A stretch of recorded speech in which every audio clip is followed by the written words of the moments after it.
Welcome back to Let's Play Star Trek 25th Anniversary Edition. You'll notice that my health bars are different and I'm outside the temple. This is because I was an idiot and got myself killed inside. You'll see why in a moment. And this time it's Dr. McCoy playing Captain Obvious. Now, this is where we last left off. I had told you about these symbols on the wall, and that you had to record all of them, and then they would become important to opening doors later.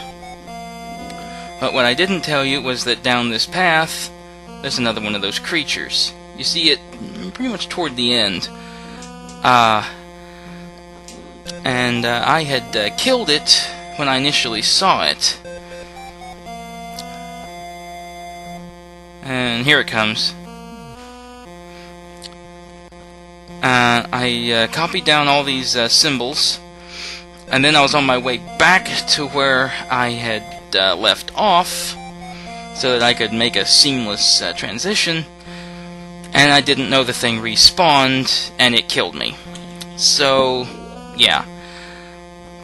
Well, you step into this next room, and there are even more symbols that I forgot about.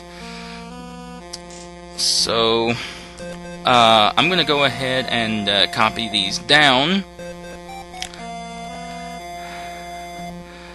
So you'll just have to bear with me here.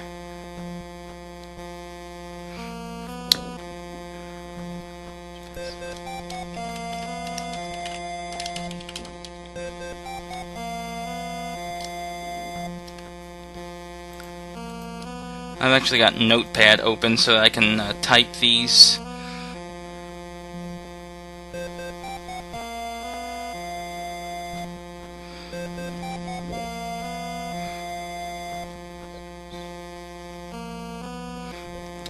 So, you get to go through here solo. So, the first one in the first room was this. Then there was this one. And then this one. If you don't step on them in the right order, then one of those faces on the wall will shoot you, and it will hurt, and you will die.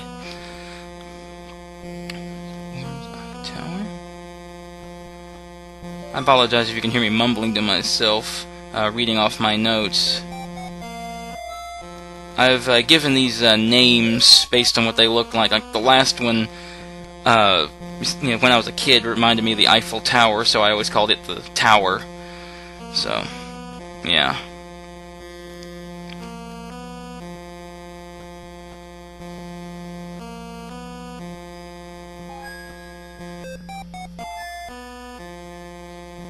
That's what happens if you step on the wrong one. Yeah, controls got a little slippery there. What am I up to? Okay, I'm only 3.5.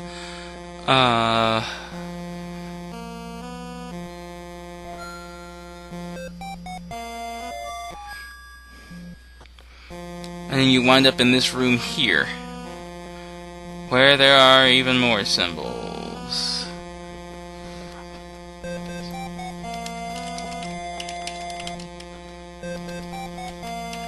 I haven't played this game in several years, so it's almost like discovering it anew.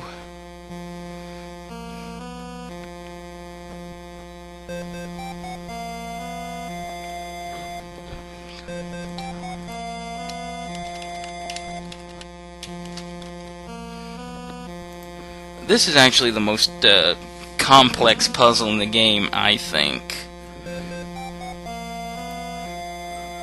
Well, this whole sequence with the tiles and all.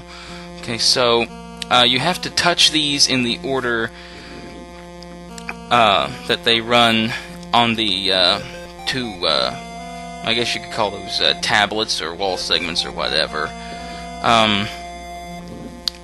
One thing I forgot to mention is in the second room, where you record the fourth sequence of the 3 tiles, is you don't read them left to right like you do the others. You actually have to read them right to left. I found that one out the hard way. Okay, so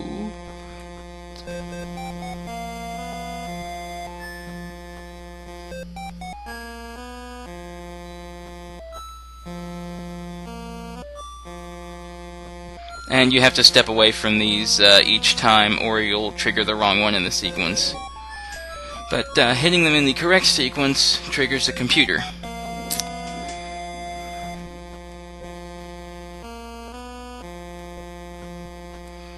And Spock records a map of the local space. Oh man, my mouse is on the screen. I hope y'all don't end up seeing that. And this door up here opens.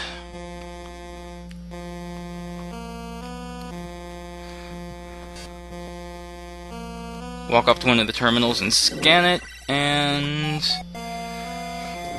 Spock will tell you that you found some dilithium crystals.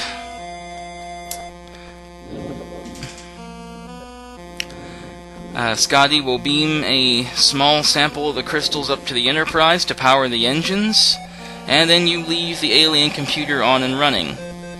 Let's hope it's not running Vista, or eventually the whole planet will crash.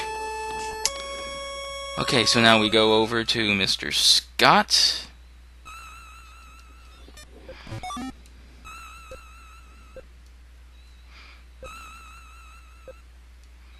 And he says that the crystals are so crude that they'll eventually give out. Well, this has been a pretty short video, but I don't want to jump into the next area just yet.